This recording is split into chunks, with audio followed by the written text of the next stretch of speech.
नमस्कार, स्वागत है आपका ओंकार न्यूज में। मैं हूं आपके साथ ज्योति। तो बुलेटिन की शुरुआत करेंगे बड़ी खबर के साथ। पेपर लीक के सदमे से जूझ रहे अधीनस्थ सेवा चयन आयोग मुश्किलें कम नहीं हो रही है। आपको बताते चले कि अधीनस्थ सेवा चयन आयोग के लिए परीक्षाएं कराना, रिजल्ट जारी करना आसान नहीं है। यहाँ कर्मचारियों की संख्या आधे से भी कम रह गई है। अब आयोग केवल प्रतिनियुक्ति के भरोसे है, जिसके लिए आयोग के पास काफी आवेदन आए हैं। और वहीं अधीनस्थ सेवा चयन आयोग का पेपर लीक होने से पहले स्टाफ की किल्लत नहीं थी। बताते चले कि पेपर छापने वाली कंपनी के कर्मचारियों के अलावा आयोग ने परीक्षा आदि के कामों में सहयोग के लिए कई ओएसडी रखे हुए थे। वहीं स्नातक स्तरीय सचिवालय सुरक्षा सहित कई भर्तियों के पेपर लीक होने के बाद आयोग की व्यवस्थाएं लड़खड़ा गई हैं। आयोग ने पहले मार्च महीने में तीनों रद्द हुई परीक्षाओं के दोबारा आयोजन का कैलेंडर जारी करने की बात कही थी, लेकिन स्टाफ की किल्लत के चलते जारी नहीं होने पाया। और अब अप्रैल के पहले सप्ताह में कैलेंडर जारी होगा और इसके बाद आयोग अप्रैल, मई, जून में तीनों रद्द हुई हैं, वही परीक्षाएं दोबारा करवाई जाएंगी। तो यूकेएसएससी के परीक्षाएं कराना आसान नहीं है। आपको बताते चले कि आयोग केवल प्रतिनियुक्ति के भरोसे है, जिसके लिए आयोग के पास काफी आवेदन आए हैं। वहीं अधीनस्थ सेवा चयन आयोग का पेपर लीक होने से पहले स्टाफ की किल्लत नहीं थी। बताते चले कि पेपर छापने वाली कंपनी के कर्मचारियों के अलावा आयोग ने परीक्षा आदि के कामों में सहयोग के लिए कई ओएसडी रखे हुए थे। वही स्नातक स्तरीय सचिवालय सुरक्षा सहित कई भर्तियों के पेपर लीक होने के बाद आयोग की व्यवस्थाएं लड़खड़ा गई थी। आयोग ने पहले मार्च महीने में तीनों रद्द हुई परीक्षाओं को दोबारा आयोजन का कैलेंडर जारी करने की बात कही थी, लेकिन स्टाफ की किल्लत के चलते जारी नहीं हो पाया। और अब अप्रैल के पहले सप्ताह में कैलेंडर जारी होगा और इसके बाद आयोग अप्रैल से लेकर जून तक ये तीनों परीक्षाएं रद्द हुई हैं, जो वो दोबारा करवाएगी।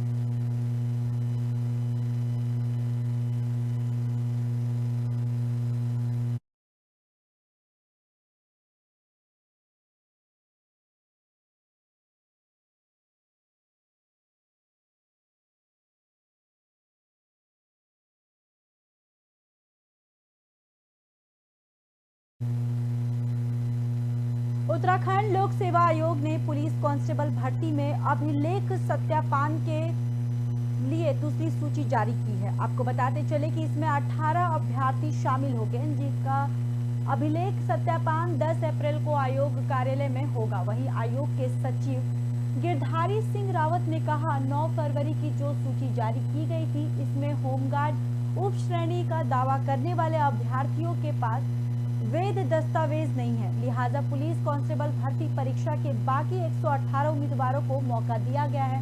यह उम्मीदवार अपने अभिलेख सत्यापन को 10 अप्रैल को आयोग कार्यालय तक पहुंचे हैं। 118 और उम्मीदवारों की सूची जारी की गई है। बताते चले कि अभिलेख सत्यापन 10 अप्रैल को आयोग कार्यालय में होगा और आयोग के सचिव गिरधारी सिंह रावत ने कहा, 9 फरवरी को जो सूची जारी की गई थी, इसमें होमगार्ड उप श्रेणी का दावा करने वाले अभ्यर्थियों के पास वैध दस्तावेज नहीं थे, लिहाजा पुलिस कांस्टेबल भर्ती परीक्षा के बाकी 118 उम्मीदवारों को मौका दिया गया है। यह सभी उम्मीदवार अपने अभिलेख सत्यापन को 10 अप्रैल को कार्यालय में पहुंचेंगे। तो आपको बताते चले कि 118 अभ्यर्थी इसमें शामिल है, जिनका अभिलेख सत्यापन 10 अप्रैल को आयोग कार्यालय में होगा। साथ ही आयोग के सचिव गिरधारी सिंह रावत ने कहा, 9 फरवरी को जो सूची जारी की गई थी, इसमें होमगार्ड उप श्रेणी का दावा करने वाले अभ्यर्थियों के पास वैध दस्तावेज नहीं है, लिहाजा पुलिस कांस्टेबल भर्ती परीक्षा के बाकी 118 उम्मीदवारों को मौका दिया गया है। ये सभी उम्मीदवार अपने अभिलेख सत्यापन को 10 अप्रैल को आयोग कार्यालय में लेकर पहुंचेंगे।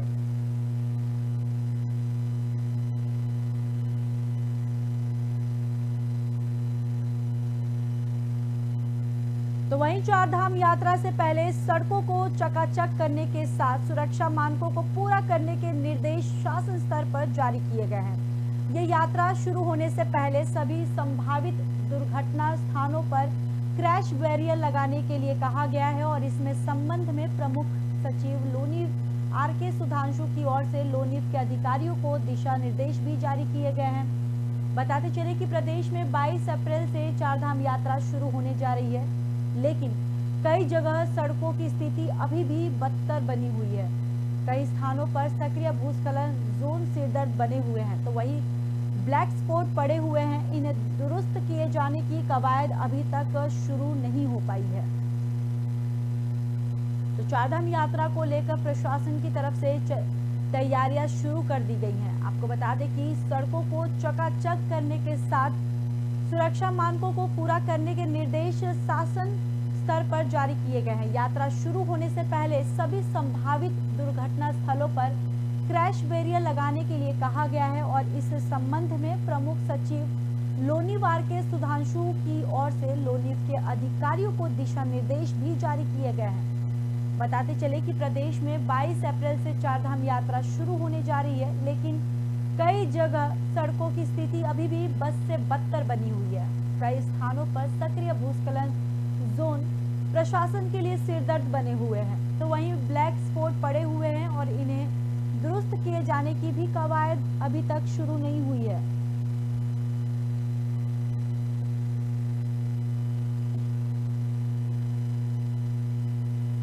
मुख्यमंत्री पुष्कर सिंह धामी ने समान नागरिक संहिता का ड्राफ्ट जुलाई महीने तक तैयार होने की संभावना जताई है।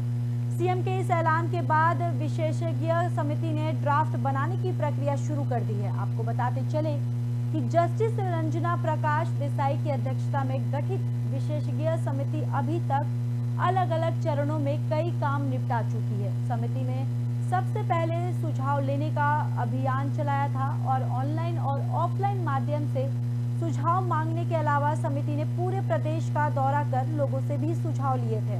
इस बीच समिति का कार्यकाल भी 6 महीने बढ़ाकर इसे 27 मई तक कर दिया गया है। दरअसल समिति के पास जो बड़ी तादाद में जो सुझाव पहुंचे हैं उनके आंकड़े तैयार किए जा रहे हैं और समिति के सदस्य शत्रुघ्न सिंह के मुताबिक 30% डेटा तैयार हो चुका है और शेष डेटा तैयार करने के लिए तेजी से काम किया जा रहा है। वहीं आगे उन्होंने ये भी कहा कि ड्राफ्ट तैयार करने का काम भी शुरू कर दिया गया है।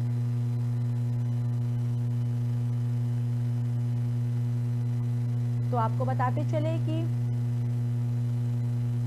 सीएम के इस ऐलान के बाद से ही विशेषज्ञ समिति ने ड्राफ्ट बनाने की प्रक्रिया शुरू कर दी है और आपको बताते चले कि जस्टिस रंजना प्रकाश देसाई की अध्यक्षता में गठित विशेषज्ञ समिति की अभी तक अलग अलग चरणों में कई काम निपटा चुकी है।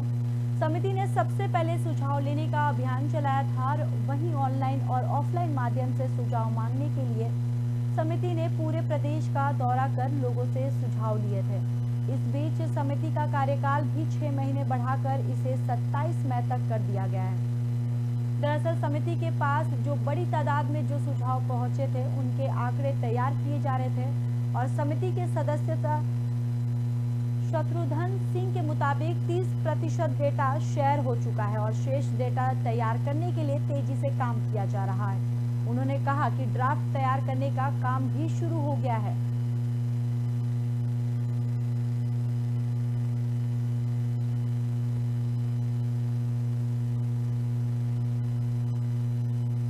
रुद्रपुर शहर के इंदिरा कॉलोनी में गली नंबर 1 में रहने वाले राकेश कुमार की 3 साल की बेटी खुशी तेज रफ्तार कार की चपेट में आकर गंभीर रूप से घायल हो गई है, जिसके बाद उसका निजी अस्पताल में इलाज चल रहा है। वहीं राजेश के मुताबिक दोपहर 11 बजे के आसपास खुशी घर के बगल में मौजूद दुकान में सामान लेने गई। वहां से लौटते समय सामने से आ रही काले रंग की तेज रफ्तार कार ने उसे टक्कर मार दी। गंभीर रूप से घायल खुशी के सिर में काफी खून बह गया।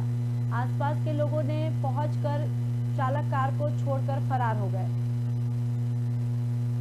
तो तेज रफ्तार का कहर देखने को मिला है। आपको बताते चले कि रुद्रपुर शहर के इंदिरा कॉलोनी में गली नंबर 1 में रहने वाले राकेश कुमार की 3 साल की बेटी खुशी तेज रफ्तार कार की चपेट में आकर गंभीर रूप से घायल हो गई है, जिसके बाद उसका निजी अस्पताल में इलाज चल रहा है। और साथ ही साथ राजेश के मुताबिक दोपहर 11 बजे के आसपास खुशी के घर में बगल मौजूद दुकान में सामान लेने गई थी। वहां से लौटते समय सामने से आ रही काले रंग की तेज रफ्तार कार ने उसे टक्कर मार दी। वहीं गंभीर रूप से घायल खुशी के सिर में काफी खून बह गया और आसपास के लोगों के पहुंचने पर चालक कार छोड़कर फरार हो गया।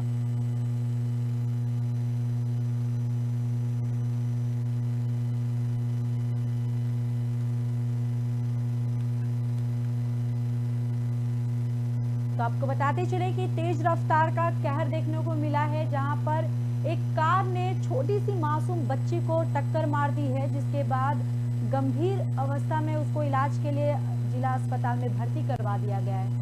बताते चले कि पूरा मामला रुद्रपुर शहर के इंदिरा कॉलोनी में गली नंबर 1 में रहने वाले राकेश कुमार की 3 साल की बेटी खुशी तेज रफ्तार कार की चपेट में आकर गंभीर रूप से घायल हो गई, जिसके बाद उसका निजी अस्पताल में इलाज चल रहा है। वहीं राजेश के मुताबिक दोपहर 11 बजे के आसपास खुशी घर के बगल में मौजूद दुकान में सामान लेने गई थी और वहां से लौटते समय सामने से आ रही काले रंग की तेज रफ्तार कार ने उसे टक्कर मार दी और गंभीर रूप से घायल खुशी के सिर में काफी खून बह गया और आसपास के लोगों के पहुंचते ही चालक कार छोड़कर फरार हो गया।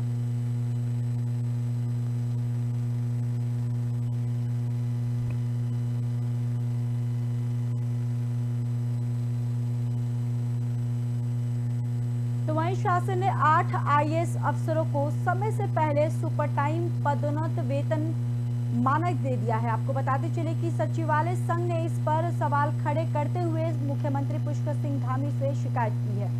संघ ने चेताया कि अगर आईपीएस अफसरों का आरोप सचिव के पदों पर तैनात किया गया तो उनके अधिकारी कर्मचारी उनके साथ काम नहीं करेंगे। उन्होंने मातहत अफसरों से बदतमीजी करने वालों को बैठक में शामिल न होने का भी ऐलान किया है। शासन ने 22 दिसंबर को आईएएस अफसरों को सुपर टाइम प्रोन्नत वेतनमान देने का आदेश जारी किया गया था। वहीं सचिवालय संघ के अध्यक्ष दीपक जोशी ने कहा कि जिस प्रक्रिया के लिए पात्रता तिथि 1 जनवरी है, उसके लिए 22 दिसंबर को ही आदेश जारी कर दिया गया है। वहीं बताते चले कि सचिवालय संघ ने मुख्यमंत्री पुष्कर सिंह धामी से मुलाकात कर इस मामले की शिकायत की और साथ ही ये भी शिकायत की कि अपर मुख्य सचिव स्तर के अधिकारी के सचिवालय सेवा के अफसरों पर टिप्पणी न करें। उपहास करने की बात गलत है, जिसके विरोध में ऐसे अफसरों की बैठक में सचिवालय सेवा के अफसर शामिल नहीं होंगे।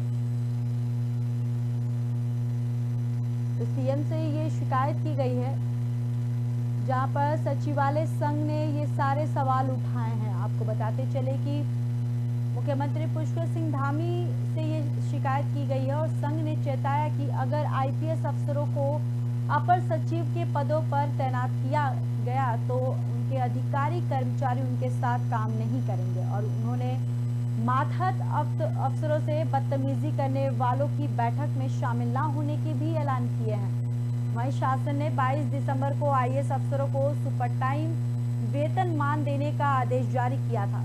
सचिवालय संघ के अध्यक्ष दीपक जोशी ने कहा कि जिस प्रक्रिया के लिए 1 जनवरी को होना था, उसके लिए 22 दिसंबर को ही आदेश जारी कर दिया गया है।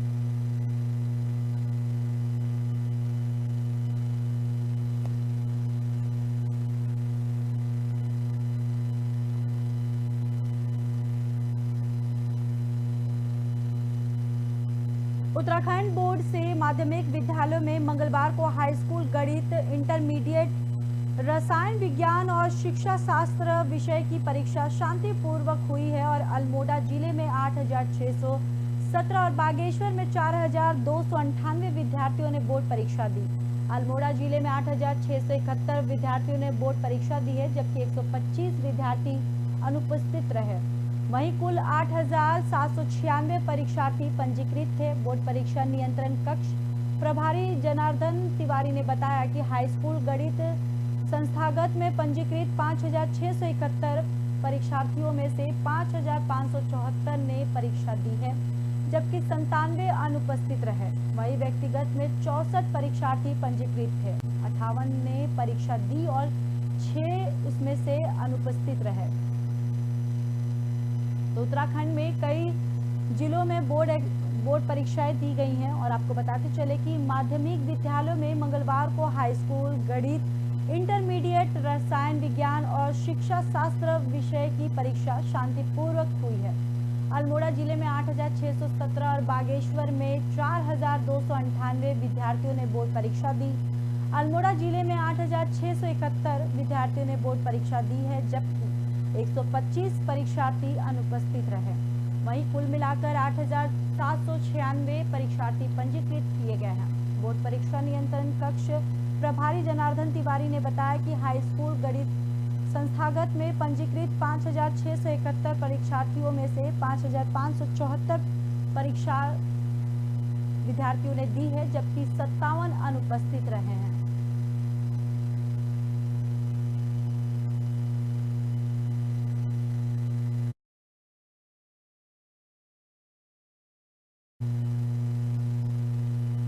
तो फिलहाल खबरों में इतना ही। बाकी खबरों के लिए देखते रहिए ओम का न्यूज़।